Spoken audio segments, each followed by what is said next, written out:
सासाराम में मेयर प्रत्याशी के रूप में कैसर जहां आई हुई हैं, जिनका सिलाई मशीन छाप है और काफ़ी तेज़ तर्रार महिला है।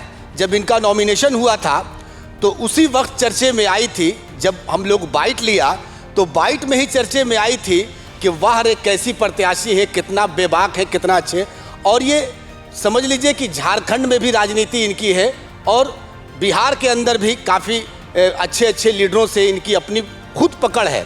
मैं उन्हीं से जानना चाहते हैं, समय बहुत कम बचा हुआ है और इसी समय में सारे लोग अपने जीत का दावा कर रहे हैं, ये भी अपनी जीत का दावा कर रही हैं, लेकिन इनका एक ऐलान है कि हम हिंदू मुस्लिम एकता के साथ जो है अपने आप को प्रेजेंट कर रहे हैं पूरे सासाराम नगर निगम में। पूरे सासाराम में नगर निगम में जो भी हम प्रेजेंट कर रहे हैं वो हिंदू मुस्लिम एकता के साथ, इसलिए कि चुनाव आएगा, चुनाव जाएगा, लेकिन आपसी माहौल ना बिगड़े, इस पर भी ये हमेशा इस तरीके की चर्चा करती रहती है।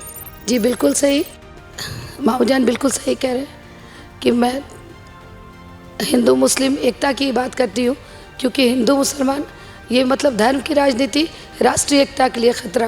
कहते हैं ना कि सबसे पहले इंसान को जो है अपने देश का होना चाहिए, कौम परस्ती बोला गया है, सबसे पहले देशभक्ति बोला गया है। आप अपने क्या बोलेंगे, शहर जिस जगह से आप हैं, हम कहीं भी चले जाएं इंडिया से बाहर ही, सॉरी मेरा गला फंस गया है, कोई दिक्कत नहीं, आप बोलिए, फर्स्ट क्लास बोल रही हैं। तो फिर भी मतलब हम कहीं भी चले जाएं, किसी भी मतलब देश में चले जाएं, कहलाएंगे इंडियन ही, वो मेरा पहचान है, हम वहाँ के नहीं हो सकते।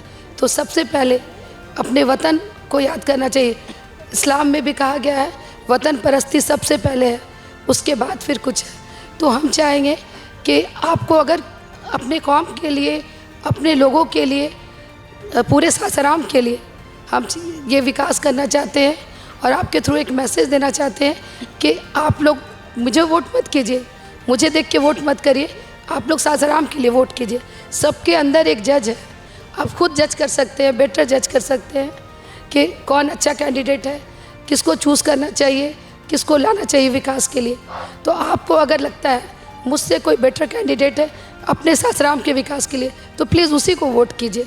हम भी उनको वोट करेंगे, क्योंकि हम अपने आप लोगों की दुआ से माशाल्लाह हम वेल इस्टेब्लिश है, मायका ससुराल सब, मेरा खुद का भी अपना सेटलमेंट है।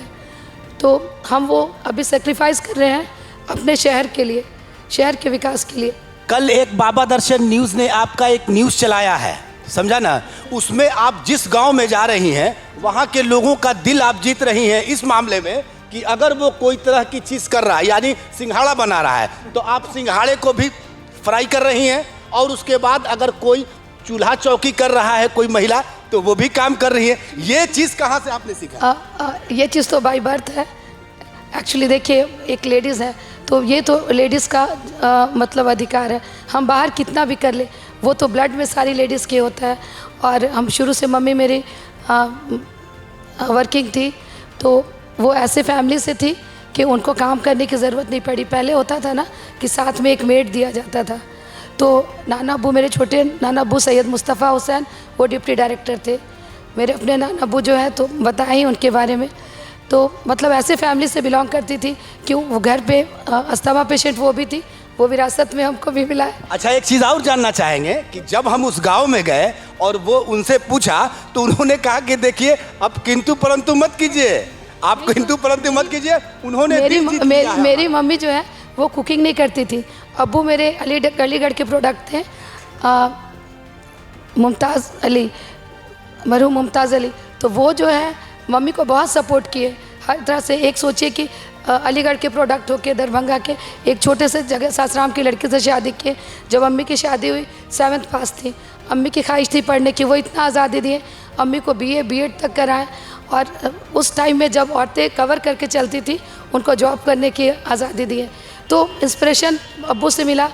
अब्बू मेरे कुकिंग करते थे बड़े शौक़ से, फ़िश वगैरह, फ़िश मेरा वीकनेस है, और अम्मी को कुकिंग नहीं आता था। तो अम्मी शुरू से ही गाइड की हम लोगों को, बोली देखो तुम्हारे अब्बू थे इसलिए मेरा गुजारा हो गया, कल के डेट में पैसा रहेगा मेड नहीं मिलेगी।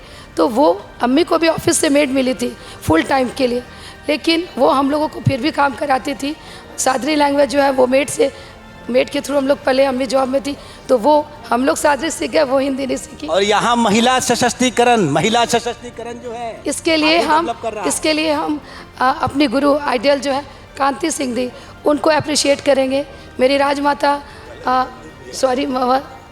राबड़ी जी को, चूँकि हम एक पार्टी से बिलोंग करते हैं और हम पॉलिटिक्स में आए अन्नपूर्णा दी के थ्रू, चूँकि वो झारखंड की जो मंत्री थी, झारखंड की नहीं, मंत्री नहीं, सॉरी, वो आरजेडी में अध्यक्ष थी, प्रेसिडेंट थी, वो ही भाजपा में चली गई तो फिर हाँ वहाँ मंत्री बनी, वो विधायक बनी, फिर तो उनसे भी पर्सनल रिलेशन है।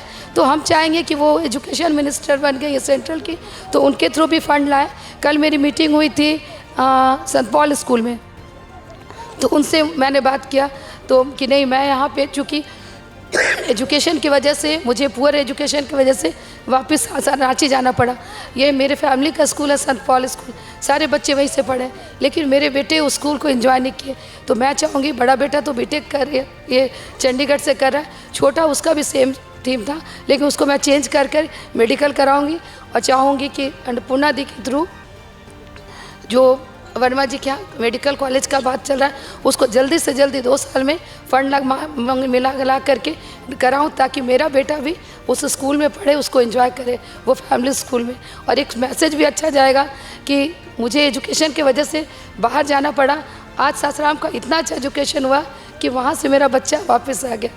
बहुत बहुत शुक्रिया बाबा दर्शन न्यूज़ को समय देने के लिए, बहुत बहुत शुक्रिया। शुक्रिया आपका।